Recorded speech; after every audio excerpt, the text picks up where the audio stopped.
Assalamualaikum warahmatullahi wabarakatuh. Selamat pagi dan salam sejahtera bagi kita semua. Yang terhormat reviewer internal KBMK tahun 2024 dan yang saya hormati Ibu Arisa sebagai dosen pembimbing kami. Saya, Aisyah Permatasari Putri bersama tim Era Widiana dan Diva Pramudita akan mempresentasikan makalah perencanaan bisnis kami yang berjudul Larissa Sampo dari Cangkang Telur. Di next slide saya akan menjelaskan tentang latar belakang. Rambut rontok hingga kini masih menjadi salah satu masalah yang sering dijumpai di masyarakat, terutama di Indonesia karena Indonesia memiliki iklim tropis dan kebiasaan hidup yang menggunakan penutup kepala seperti jilbab atau topi yang dapat menghambat pertumbuhan rambut. Nah, permasalahan rambut rontok juga bisa dimulai karena akar rambut yang tidak kuat dan rambut yang rapuh. Untuk mengatasi hal tersebut, maka sampo merupakan solusi utamanya.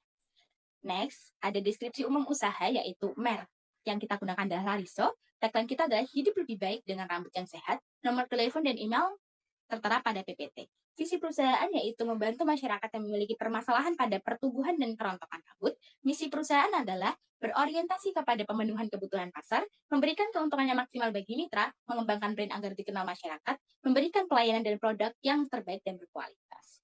Berikutnya yaitu apa itu Lariso? Nah, Lariso adalah sampo yang terbuat dari ekstrak cangkang telur dan lidah buaya. Kedua bahan tersebut memiliki banyak sekali manfaat yang baik untuk rambut. Salah satunya mengandung protein yang terdiri dari laminin dan keratin.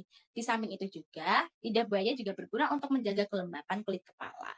Next, saya akan menjelaskan tentang pestle analysis. Pestle analysis terdapat dua yaitu peluang dan tantangan. Opportunities, peluang, yaitu pada aspek politik adalah adanya kebijakan pemerintah yang mendukung pengembangan dan penggunaan produk-produk ramah lingkungan. Kebijakannya ada pada UU nomor 32 tahun 2009. Lalu di aspek ekonomi yaitu pasar produk-produk alami di Indonesia saat ini meningkat pesat karena tren gaya hidup sehat. Lalu ada aspek sosial yaitu zaman sekarang banyak masyarakat yang sadar akan keberlanjutan sehingga beralih dari sampo konvensional ke sampo alami. Lalu di aspek teknologi, dengan adanya perkembangan teknologi dapat membantu perusahaan untuk mengembangkan formula agar lebih efektif dan aman. Lalu di aspek environmental, yaitu lingkungan sekitar yang mendukung produksi sampo cangkang telur juga menjadi peluang usaha ini berjalan dengan baik karena banyaknya limbah cangkang telur di sekitar kami. Lalu aspek legalitas, pemerintah sudah mengeluarkan peraturan BPOM nomor 23 tahun 2019 sehingga konsumen yakin menggunakan sampo cangkang telur. Lalu di next slide ada tricks atau tantangan di aspek politik yaitu adanya intervensi politik dari pihak-pihak yang memiliki kepentingan pribadi di industri sampo konvensional. Dengan adanya intervensi tersebut, secara tidak langsung pemerintah lebih mendukung sampo konvensional dibanding sampo alami. Lalu di aspek ekonomi, biaya sampo cangkang telur pasti lebih mahal dari sampo konvensional lainnya. Di aspek sosial, adanya perspektif negatif masyarakat akan penggunaan limbah karena dianggap sebagai kotor dan tidak higienis. Lalu di aspek teknologi, yaitu biaya dalam pengembangan masih relatif tinggi. Lalu di aspek environmental, yaitu terjadi kelangkaan lidah buaya karena pada zaman sekarang banyak sekali produk-produk yang mengusung konsep herbal dan salah satu bahannya yaitu lidah buaya. Lalu di aspek legalitas yaitu adanya persyaratan keamanan dan mutu yang ketat yang membuat persyaratan tersebut memerlukan waktu dan biaya yang cukup besar. Lalu di slide selanjutnya ada value proposition yang terdiri dari offering, gain creator, dan brand relevant. Dan ada customer profile yang terdiri dari gain customer, job, dan brand.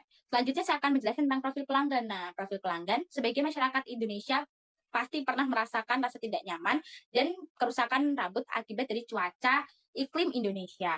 Nah, rambut yang terus-menerus terpapar sinar matahari dapat terkena pengaruh negatif. Selain itu, UVA dan UVB juga merusak lapisan terluar rambut yaitu keratin. Lalu ada profil produk yaitu Larissa memiliki beberapa bahan alami seperti cangkang telur dan ekstrak lidah buaya. Kedua bahan tersebut memiliki manfaat untuk rambut seperti memperkuat akar rambut, menutrisi rambut agar tidak mudah rontok. Nah, Larissa juga dapat dicari dengan mudah melalui online maupun offline. Jadi, untuk masyarakat yang tidak memiliki banyak waktu untuk berbelanja bisa membeli Larissa melalui online store. Untuk selanjutnya akan dijelaskan oleh teman saya Era Widiana, saya persilahkan. Saya Era Widiana, di sini akan menjelaskan tentang bisnis model Canvas. Bisnis model Canvas terbagi menjadi key partners, key activities, key resources, value propositions, customer relationships, channel, customer segments, cost structure, dan revenue stream. Selanjutnya, saya akan menjelaskan tentang proses produksi di mana produk ini dibuat. Yang pertama tentunya adalah mempersiapkan alat dan bahan. Alat dan bahan yang diperlukan sudah tertera pada PPT. Selanjutnya, saya akan menjelaskan secara singkat dan garis besar bagaimana cara pembuatan sampo ini dibuat. Yang pertama, buat 2 campuran bahan. Campuran satu terdiri dari cangkang telur yang diolah sehingga menjadi ekstrak cangkang telur, dan campuran kedua adalah bahan-bahan dasar sampo yang sudah termasuk dengan ekstrak lidah buaya.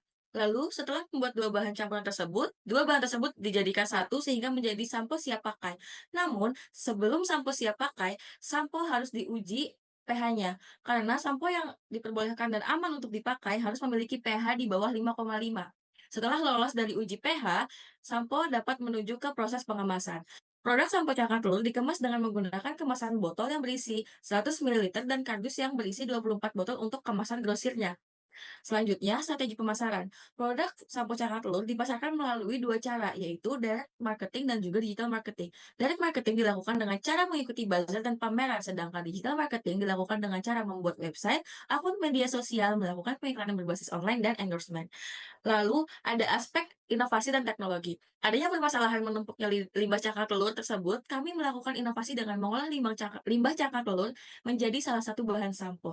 Teknologi yang digunakan dalam proses pengolahan sampo cangkang telur terbagi menjadi dua, antara lain teknologi berbasis alat atau mesin, yaitu oven, mesin penggiling, magnetic stirrer, dan juga digital pH meter. Yang kedua ada teknologi berbasis internet yaitu sosial media dan e-commerce. Selanjutnya, saya akan menjelaskan tentang struktur organisasi, di mana Bayu Cahya sebagai CEO, saya Widiana sebagai CFO, Diva Pramita sebagai CMO, Aisyah Permatasari sebagai COO, dan sebagai CTO. Selanjutnya ada aspek kesesuaian dengan tema. Temanya adalah eksplorasi peluang produksi dan konsumsi bertanggung jawab penerapan ekonomi sirkular pada era industri 4.0 dan 0 untuk mempercepatan transformasi ekonomi nasional yang inklusif dan berkelanjutan dalam kerangka bidang ilmu bisnis, manajemen, dan keuangan. Makalah perencanaan bisnis kami sesuai dengan tema karena produk yang kami rancang adalah produk inovasi yang memanfaatkan limbah cangkang telur, di mana hal tersebut termasuk dalam ekonomi sirkular yang berkelanjutan. Selanjutnya adalah aspek keuangan yang akan dijelaskan oleh Diva Pramudita. Baik, terima kasih. Saya Diva Pramudita. Di sini saya akan menjelaskan mengenai aspek keuangan. Yang pertama, berikut daftar alat dan bahan serta biaya yang diperlukan dalam memulai usaha sampo cangkang telur. Total biaya tetap sebesar Rp21.868.000. Total biaya variabel sebesar Rp15.582.100. Dan total biaya keseluruhan sebesar Rp37.450.100. Kemudian HPP per unit diperoleh Rp41.611,22, harga jual Rp47.852,91, dan mendapatkan laba atau margin harga sebesar Rp6.241,68. BEP unit sebesar Rp716,06 dan BEP rupiah sebesar Rp34.265.415,98.